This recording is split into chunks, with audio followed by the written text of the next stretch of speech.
High বন্ধুরা, কেমন আছো সবাই? আশা করি খুব ভালো আছো। এই দেখো, এই অপদার্থটা আজকে নাইটি ছেড়ে শাড়ি পরেছে। তাও নতুন শাড়ি কালকে কিনেছি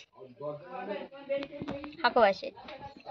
তো তোমরা সবাই কমেন্ট করো যে এই অপদার্থটাকে আজকে শাড়ি লুকিংয়ে কেমন লাগছে। জলদি কমেন্ট করো, তোমাদের কমেন্টের আশায় কিন্তু থাকলাম বসে। তো আজকে শাড়ি পরেছি, তার একটা কারণ হচ্ছে আমি মাসির বাড়িতে ঘুরতে এসেছি, মানে মাসি শাশুড়ির বাড়ি। তো আমি এসেছি, আরো অনেকে এসেছে, ওরা বাইরে দাঁড়িয়ে আছে। সবাই তো ক্যামেরার সামনে আসতে চায় না, ওই জন্য ওদেরকে আর সামনে নিয়ে এলাম না। তো এই যে আমি টোটো একা একা বসে আছি, অন্ধকার, কি করে দেখায় তোমাদেরকে।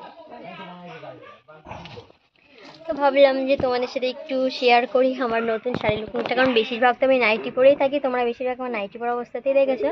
তো আজকে শাড়ি পরেছি, তো তোমরা সবাই চটপট কমেন্ট করো কেমন লাগছে আমার শাড়ি লুকিংটা। তো বাই বাই।